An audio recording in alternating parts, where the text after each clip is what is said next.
मेरे प्यारे नन्हे दोस्तों, कैसे हो आप सब। अगर आपको मेरी कहानियाँ पसंद आती हैं तो प्लीज़ मेरे चैनल को लाइक शेयर और सब्सक्राइब करो। आज जो कहानी मैं आपके लिए लेकर आई हूँ उसका शीर्षक है 5 गधों वाला सौदागर।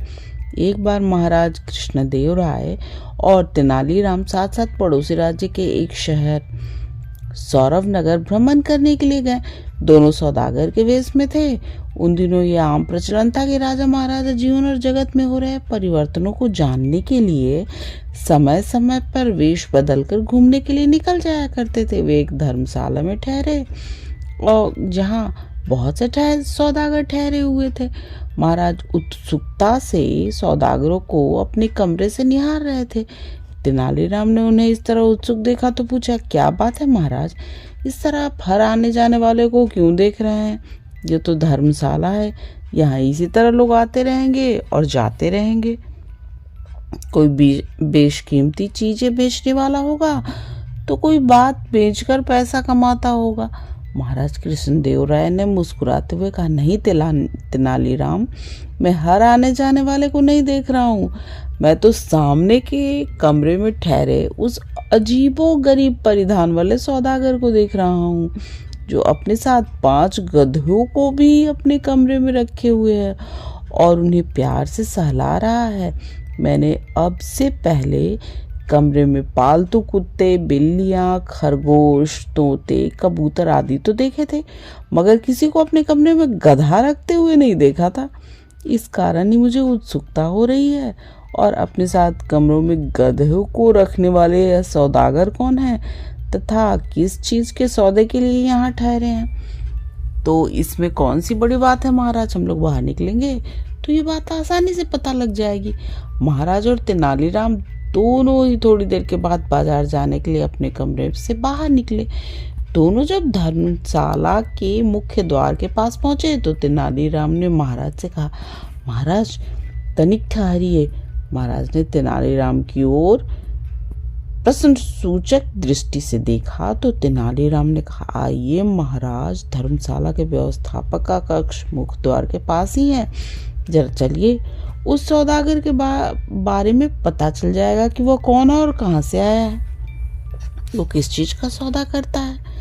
धर्मशाला के रोजनामचे से ये सूचनाएं गलत भी तो दर्ज हो सकती हैं, जैसे मेरे और तुम्हारे बारे में सूचना दर्ज है कि हम दोनों जवाहरातों की खरीद के लिए सौरभ नगर आए हैं। महाराज ने पूछा। जी हाँ महाराज, पर इसकी संभावना बहुत कम है, तेनालीराम ने उत्तर दिया। वह कैसे? महाराज ने पूछा।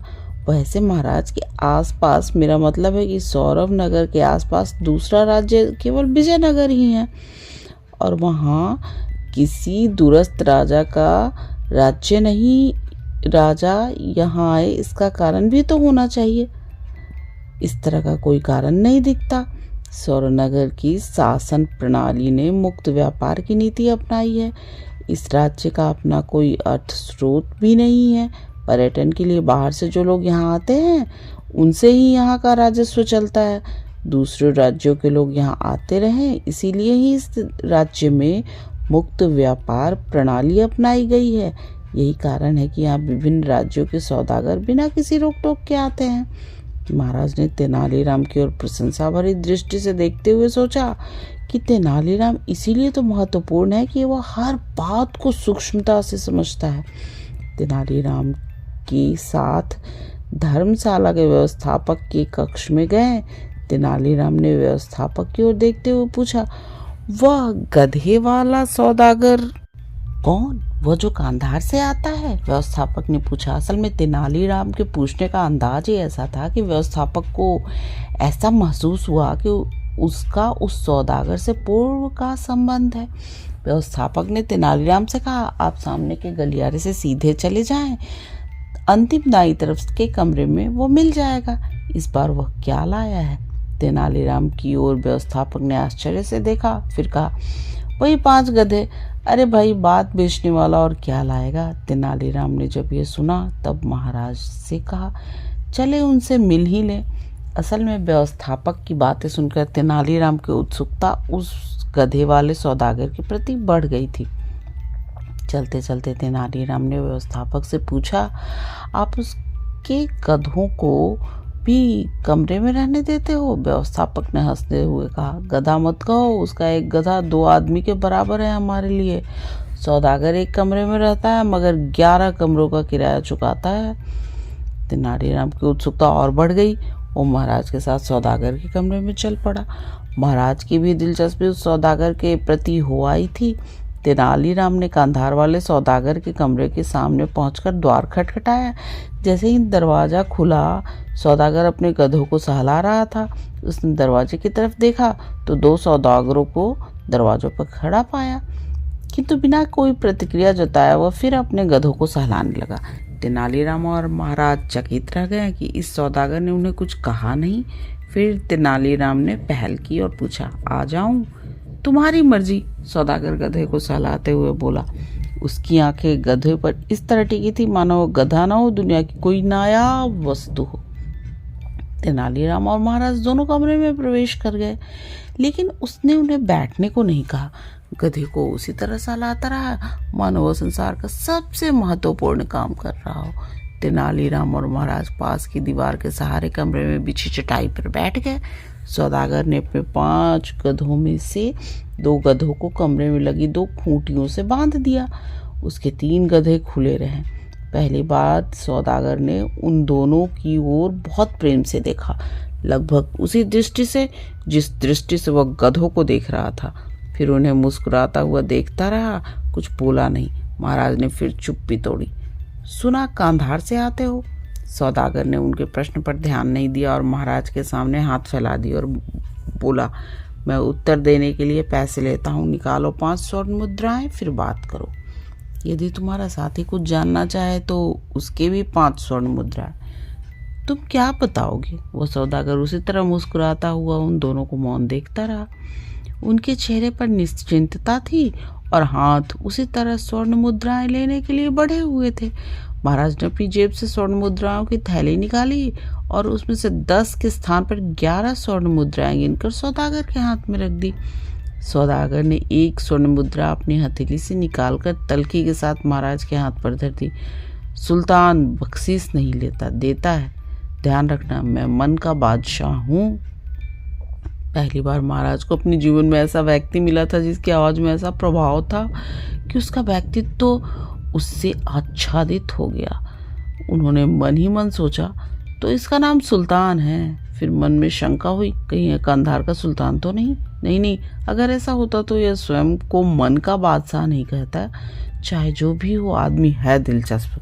सुना, बातें बेचते हो? महाराज ने पूछा। सौदागर ने फिर अपनी हथेली आगे बढ़ाई और कहा, प्रति प्रश्न 1 स्वर्ण मुद्रा, एक व्यक्ति 5 प्रश्न केवल। महाराज ने 1 स्वर्ण मुद्रा उसकी हथेली पर रख दी। सुल्तान फिर मुस्कुराया। महाराज कृष्ण देव राय इसके अजीब सौदागर के अंदाज के कायल तथा उसके व्यक्तित्व और व्यवहार से सम्मोहित से हो गए। तेनालीराम चुपचाप उस व्यक्ति को देखता रहा। सुनो, तुम कांधार से आए हो? हम लोग तुम्हारे सामने वाले कमरे में ठहरे हैं। तुम्हारे कमरे में गधों को देखकर तुमसे मिलने की इच्छा हुई। हम लोग कुछ दिन और रुकेंगे, तुम कब तक रुकोगे? सुल्तान ने अपनी हथेली फिर बढ़ा दी और महाराज को देखते हुए मुस्कुराता रहा। महाराज ने 1 स्वर्ण मुद्रा उसकी हथेली पर फिर से रख दी। जब तक तुम दोनों की तरह 3 और उत्सुक सौदागर न आ जाएं, तब तक। महाराज से उसकी हथेली पर 1 स्वर्ण मुद्रा रखते हुए पूछा, तुमने अपने साथ इन गधों को क्यों रखा है? सुल्तान मुस्कुराया, नहीं, यही मेरे अन्नदाता हैं। महाराज ने पूछा, कैसे? और 1 स्वर्ण मुद्रा सुल्तान की हथेली पर रख दी। जो आता है वह इन गधों के बारे में ही बातें करता है, सुल्तान ने मुस्कुराते हुए कहा। महाराज ने 1 स्वर्ण मुद्रा और उसकी हथेली पर रखी और पूछा, इन गधों में ऐसी क्या विशेषता है? आज का इंसान जिस सूक्ष्म तरंगों को व्यवहार में लाता है वह सब कुछ। जैसे?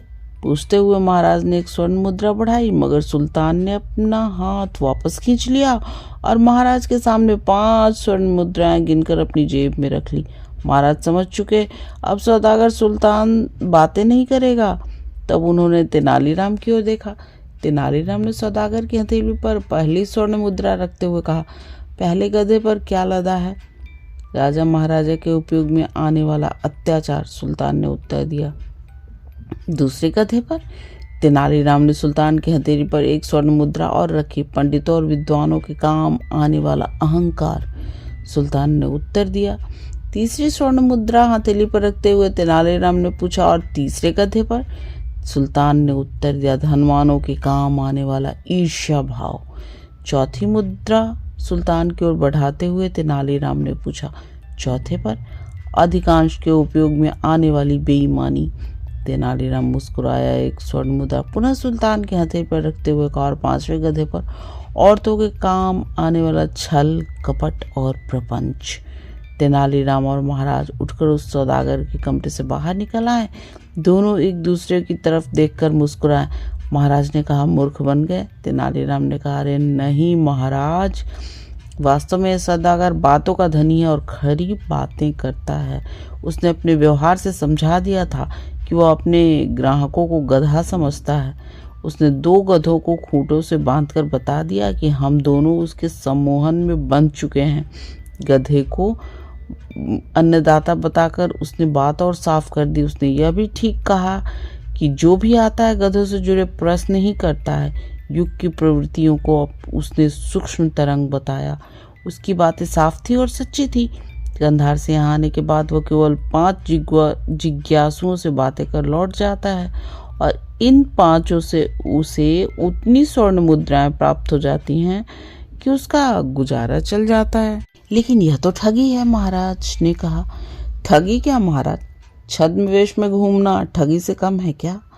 तेनालीराम ने मुस्कुराते हुए पूछा और फिर कहा, मुझे तो इस व्यक्ति से मिलकर प्रसन्नता हुई जो बातें भेज रहा है और मुझ जैसों को और सजग होने के लिए प्रेरित कर रहा है। महाराज चुप हो गए।